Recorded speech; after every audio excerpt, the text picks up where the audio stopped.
नमस्कार, news pulse में आप सबों का स्वागत है। मैं हूं संतोष सिंह और न्यूज पल्स में एक नई सीरीज की आज से हम शुरुआत कर रहे हैं। वो सीरीज होगी क्राइम पर आधारित। किस राज्य में किस किस तरह की आपराधिक घटनाएं घटी हैं और उसका उद्भेदन कैसे हुआ, पुलिस ने कैसे उद्भेदन किया, या फिर कौन सी ऐसी घटना हुई जो आज तक वो घटना का ना उद्भेदन हुआ है, ना ही वो सच सामने आया कि उसके पीछे कौन मास्टरमाइंड था।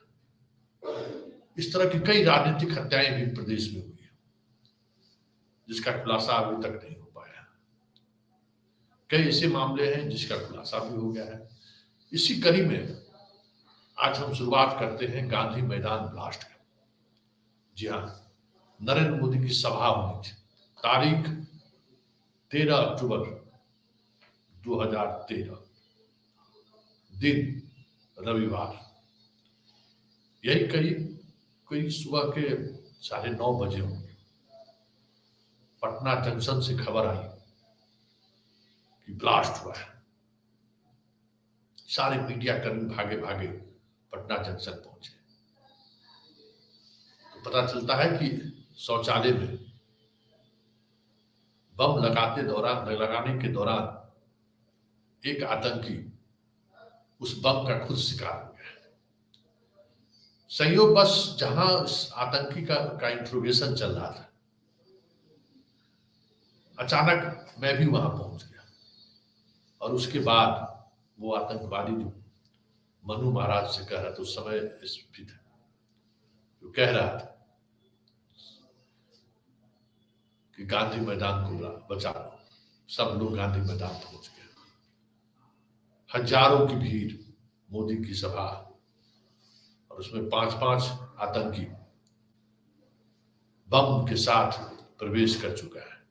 आप समझ सकते हैं कि पुलिस महकमे में किस तरह की खलबली मची हो।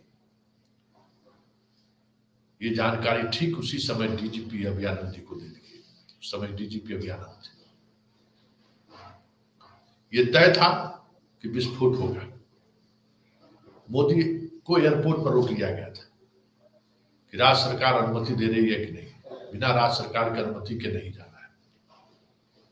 डीजीपी और गुजरात पुलिस की सुरक्षा एजेंसी के बीच लगातार बातचीत होती रही और डीजीपी ने कहा कि कहीं से कोई थ्रेट नहीं है, मोदी आराम से सभा कर सकते हैं। और जैसे ही मोदी सभा स्थल पर पहुंचे, एक एक करके बम फटना शुरू हो गया। कई लोगों की मौत हुई, 5 लोगों की मौत हुई, कई लोग घायल हुए। लेकिन ताज्जुब वाली बात ये रही कि बम तो गांधी मैदान जरूर पहुंच गया, लेकिन बम उतनी शक्तिशाली नहीं था कि जिससे बड़ा नुकसान पहुंचाया सके, या फिर नरेंद्र मोदी पर बम से हमला किया जाए या नरेंद्र मोदी तक के करीब पहुंचा जाए। इसका कोई एविडेंस नहीं मिला। इस पूरे मामले का कैसे पटना पुलिस ने उद्भेदन किया, क्योंकि पटना पुलिस ने इस मामले में 48 घंटे के अंदर पूरे मामले का उद्भेदन कर दिया। कैसे उद्भेदन किया, जरा सुनिए उस वक्त के डीजीपी अभियानंद से। जो आपके कार्यकाल में काफ़ी चर्चित घटना रही, गांधी मैदान बम ब्लास्ट मामला।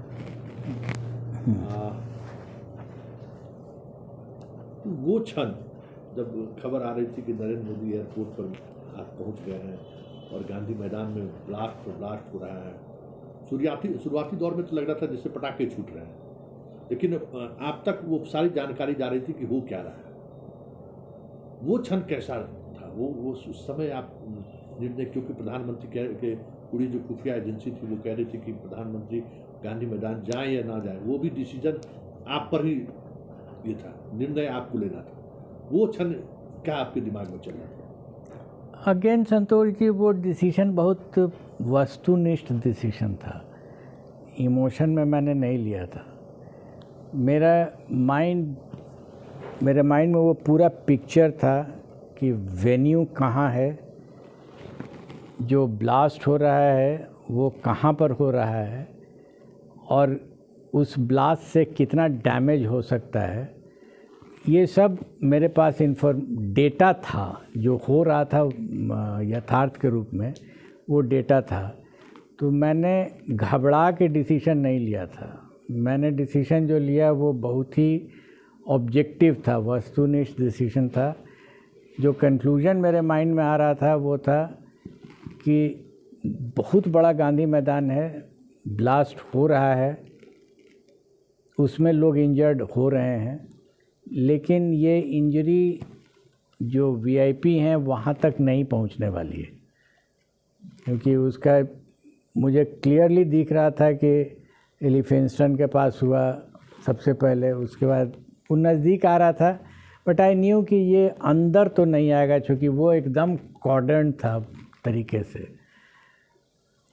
स्टार्ट हुआ था रेलवे स्टेशन से, पहला ब्लास्ट तो वहीं हुआ था। उसके बाद वहाँ गया था, चूँकि सीनियर एसपी ने हमको बता दिया था कि सर उससे बात करने पर ये क्लियर हो रहा है कि ग्रुप्स आया है और वो गांधी मैदान में गया है। That we can't help. वो एज आई सेड, हम पहले भी कहे हैं कि प्रिवेंशन एंड डिटेक्शन में prevention part we could not, we failed. Prevent हम नहीं कर पाए, लेकिन मेरा इंटरेस्ट है कि अगर वीआईपी पर कुछ नहीं हो और डिटेक्ट हो जा सके, ये दो चीज़ हम चाहते थे और हुआ भी वही।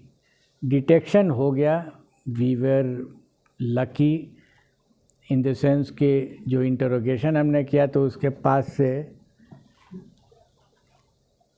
पास से पेपर मिला था, जिसमें मोबाइल नंबर्स लिखे हुए थे। मोबाइल नंबर्स जो है उसको जब हम लोगों ने ट्रैक किया, एंड आई एम फॉर्चुनेट कि हमने ही उस व्यवस्था को एज डीजीपी लगवाया भी था। उसके पहले बिहार पुलिस के पास वो व्यवस्था भी नहीं थी कि ये पता लगाया जा सके कि मोबाइल का लोकेशन कहाँ है। हार्डली 6 मंथ्स पहले वो हमने लगवाया था, और वही हैंडी आ गया। वहाँ झारखंड से निकला, हटिया से, तो डिटेक्शन हो गया immediately, with in hours detection हुआ और मेजर कोई इशू नहीं हुआ। हाँ, प्रॉब्लम तो हुआ, as I said and I still say, कि प्रिवेंट हम नहीं कर पाए उसको। बहुत स्पेसिफिक इंटेलिजेंस नहीं था इस टाइप के सिचुएशन में, इस टाइप के फंक्शंस में बहुत बढ़िया इनपुट्स आता है, बट अब दुर्भाग्य की बात हो सकती है कि उस फंक्शन के लिए बहुत बढ़िया इनपुट नहीं था, एवरेज टाइप का इनपुट था। तो आपने सुना, लेकिन एक सवाल आज भी अंतर है और बहुत महत्वपूर्ण सवाल है कि आखिर गांधी मैदान ब्लास्ट मामले की जांच एनआईए ने की है, लेकिन एक भी ऐसे व्यक्ति की गिरफ्तारी नहीं हुई जो इस मामले की साजिश के पीछे खड़ा। क्योंकि जो इस मामले में जिनकी गिरफ्तारी हुई है वो साधारण परिवेश के रहने वाले लोग, कोई दर्जी है, कोई मोटरसाइकिल बनाने वाला है। रांची में रह के उन्होंने ये निर्दलिया और बम प्लांट किया, पटना आकर, और प्लांट करके वो लोग रांची निकल गए।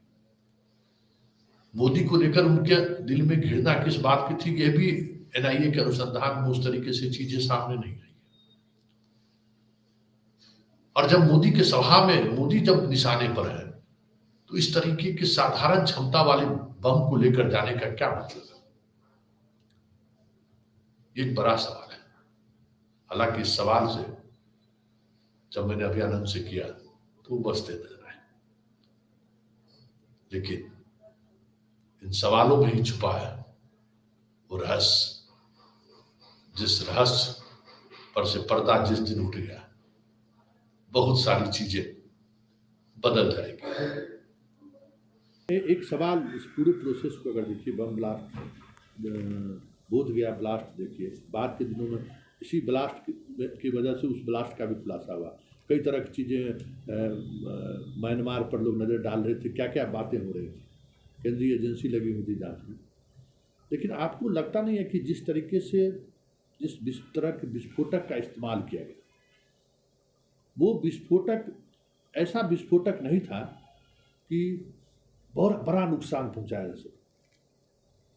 मतलब जो इस खेल में शामिल जिनको आपने गिरफ्तार किया, बाद में जो एनआईए जिन लोगों को गिरफ्तार किया, वो भी गिरफ्तारी एक ऐसे मुकाम पे आके ठहर गया जहाँ रिक्शा वाले, टमटम वाले, टेम्पू चलाने वाले, बस इसी तरीके के लोगों तक वो सिमट कर रह गया। क्या आपको लगता है कि ये जो प्लान था, उस प्लान में कुछ और बड़े स्तर पर खोज होने की जरूरत? क्योंकि अगर आपकी कोशिश अगर ये रहती कि हम नरेंद्र मोदी पर हमला बोले या नरेंद्र मोदी को डैमेज करें या उनकी इसमें डेथ हो जाए, लेकिन जिस तरीके का बम में जो जिस तरीके का शक्ति होनी चाहिए वो कहीं नहीं, मतलब बम विस्फोट बगल में हो रहा है और लोग उसको डंडा से फेंक रहे हैं।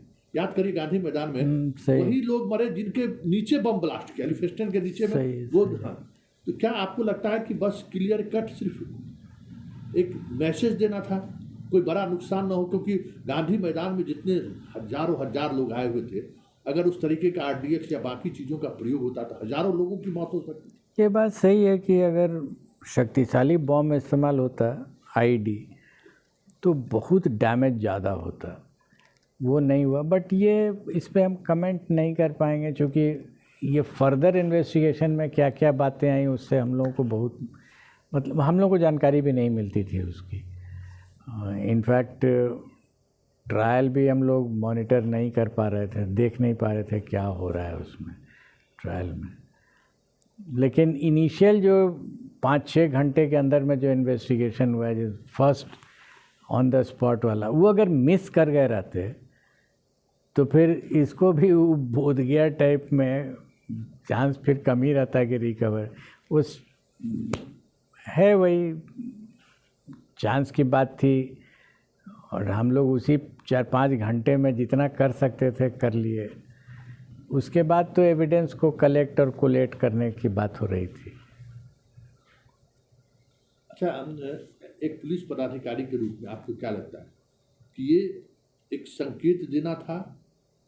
जो घटना, जिस तरीके की घटना, बोधगया की भी घटना को देखिए, ऐसे समय में का चयन हुआ जहां प्रार्थना सभा शुरू होने वाली थी, उससे पहले विस्फोट किया गया। गांधी मैदान में भी विस्फोट का जो, क्योंकि रेलवे स्टेशन पर अगर ब्लास्ट कर दे तो बड़ा कैजुअलिटी हो सकता था।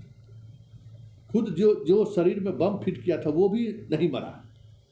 अब देखिए कि गांधी रेलवे स्टेशन पर जिनके शरीर में जो आतंकवादी अपने शरीर में बम लगा रहा था वो भी नहीं मरा। मतलब बम का उस तरीके का शक्ति उस तरीके का नहीं था। तो आपका अनुभव क्या कहता है कि वो सिर्फ एक संकेत था या फिर कुछ और चीज़ थी? कमेंट नहीं करना चाहेंगे क्योंकि as a policeman and as a very senior policeman proper नहीं होता है कि अंदाज से कमेंट किया जाए। जो लोग इन्वेस्टिगेट करते हैं इसको बहुत डिटेल में, उन लोग बेटर पोजीशन में रहते हैं बताने के, क्योंकि उनके पास कई अन्य परिस्थितियों की जानकारी रहती है। उस समय क्या चल रहा है, उनके जो लोग टॉप लेवल के लोग हैं वो किस तरह की मानसिकता के लोग हैं। मेरे पास चूँकि उस तरह की कोई जानकारी नहीं थी। एज डीजीपी ऑफ स्टेट जानकारी बहुत ज़्यादा रहती नहीं है कि एनआईए के अंदर क्या इन्वेस्टिगेशन हो रहा है।